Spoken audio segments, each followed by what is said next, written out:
Light करना चाहिए है।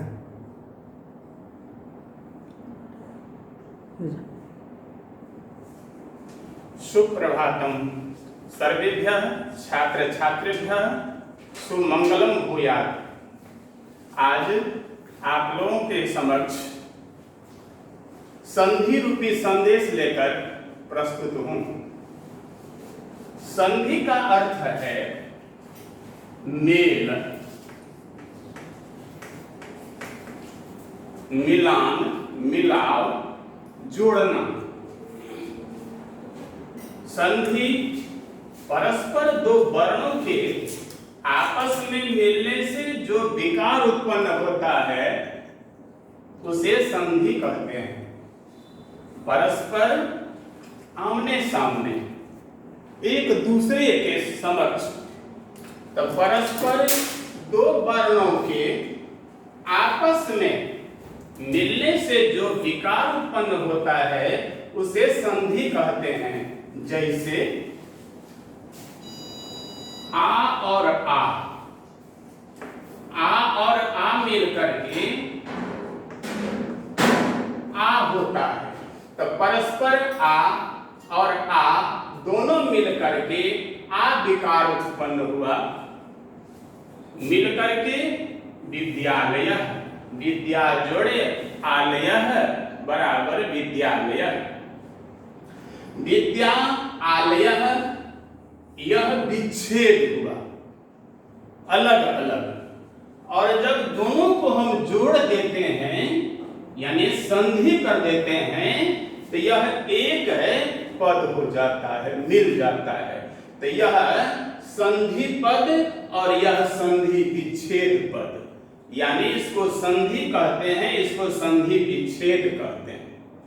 अब आगे संधि के तीन प्रकार हैं, यानी संधि तीन तरह के होते हैं, तीन प्रकार के होते हैं। संधि के तीन भेद हैं, इस तरह से कर सकते हैं। पहला है स्वर संधि। स्वर संधि को संस्कृत व्याकरण में औच संधि भी कहते हैं।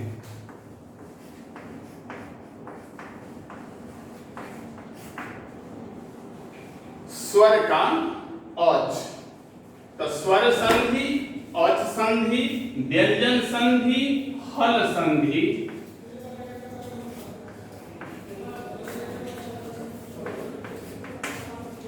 विसर्ग संधि, इसका संस्कृत में भी विसर्ग ही होता है। तो स्वर संधि, व्यंजन संधि, विसर्ग संधि, ये संधि के तीन प्रकार हैं। अब पहला है स्वर संधि यानी औच संधि। स्वर संधि स्वर वर्ण के साथ स्वर वर्ण के मिलने से जो विकार उत्पन्न हो उसे स्वर संधि कहते हैं। स्वर संधि में स्वर वर्ण के साथ स्वर वर्ण ही मिलता है, जुड़ता है। ऐसे जैसे पुस्तक जोड़ आलिया, पुस्तक क में ओ और आलिया में आ, ये दोनों मिल करके आ। तो स्वर वर्ण के साथ स्वर वर्ण का मेल, दोनों से उत्पन्न विकार आ हुआ। अगर स्वर संधि के मुख्य स्वर संधि के 5 भेद हैं, यानी स्वर संधि 5 प्रकार के होते हैं। स्वर संधि के 5 भेद हैं। पहला है दीर्घ संधि, जिसका व्याकरण में अकः सवर्णे दीर्घ सूत्र दिया जाता है। अकः सवर्णे दीर्घ यानी दीर्घ संधि। गुण संधि अदेन गुणः, वृद्धि संधि वृद्धि रेचि, यण संधि इको यणचि, आयादि संधि एचो आयवा याव। ये स्वर संधि के 5 भेद हुए। अब हम पहला में आते हैं दीर्घ संधि। जिस तरह हमने यहाँ कहा कि स्वर वर्ण के साथ स्वर वर्ण के मिलने से जो विकार उत्पन्न होता है उसे स्वर संधि कहते हैं, ठीक उसी तरह दीर्घ संधि स्वर संधि का भेद है।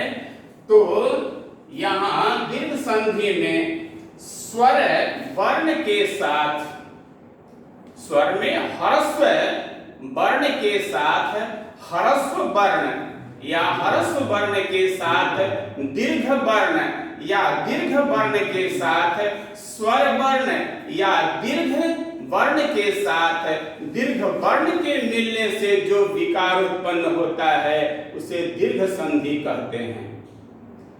इसी को हम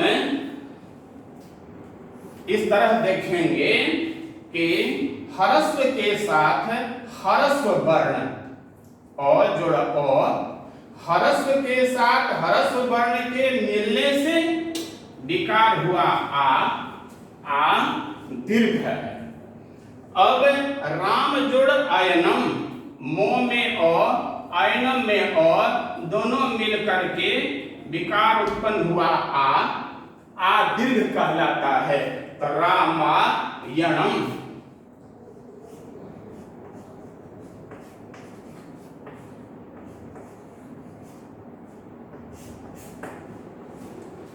राम जोड़ आयनम रामायणम दीर्घ संधि। अब अ के बाद यदि आ रहेगा यानी ह्रस्व के बाद यदि दीर्घ वर्ण रहेगा तो ह्रस्व और दीर्घ दोनों मिल करके दीर्घ वर्ण होता है। जैसे पुस्तक जोड़ आलय, क में ओ और आलय का आ, ओ और आ मिल करके आ हुआ तो पुस्तकालय।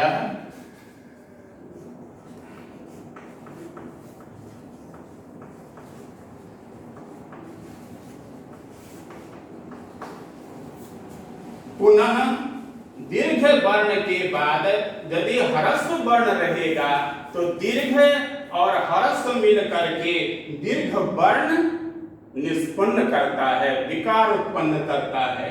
जैसे सुधा में आ अमृतम में ओ, तो आ और ओ मिल करके आ सुधा मृतम।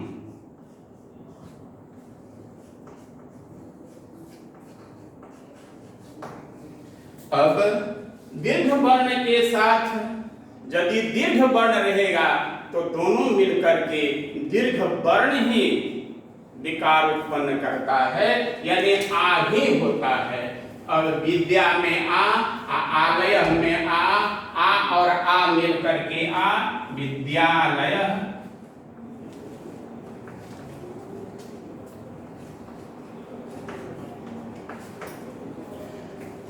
दीर्घ संधि ह्रस्व वर्ण के साथ ह्रस्व वर्ण या ह्रस्व वर्ण के साथ दीर्घ वर्ण या दीर्घ वर्ण के साथ ह्रस्व वर्ण या दीर्घ वर्ण के साथ दीर्घ वर्ण के मिलने से जो विकार उत्पन्न होता है उसे दीर्घ संधि कहते हैं। ठीक है, इसी तरह अ के बाद हमने कहा है कि अकह सवर्णे दीर्घ। सवर्ण में होता है समान, अ का सवर्ण अ और आ होगा, ई का सवर्ण ई और दीर्घ ई होगा, उ का सवर्ण उ और दीर्घ उ होगा, री का सवर्ण ह्रस्व री और दीर्घ री होगा, ली का सवर्ण ली होगा। यानी अ के बाद अ रहेगा तो दोनों मिलकर आ हो जाएगा, ई के बाद ई रहेगा दोनों मिलकर के दीर्घ ई हो जाएगा, उ के बाद उ रहेगा तो दोनों मिलकर के दीर्घ उ हो जाएगा, री के बाद जब री रहता है तो दोनों मिलकर के दीर्घ री हो जाता है। और व्याकरण शास्त्र के अनुसार ली स्वतः दीर्घ वर्ण है, इसका ह्रस्व नहीं होता है। तो आज हमने संधि के बारे में यकीन किया और स्वर संधि के अंतर्गत दीर्घ संधि को पढ़ा। आगे पुनः गुण संधि। स्वस्थ रहिए, मस्त रहिए, प्रसन्न रहिए, पढ़ते रहिए। धन्यवाद।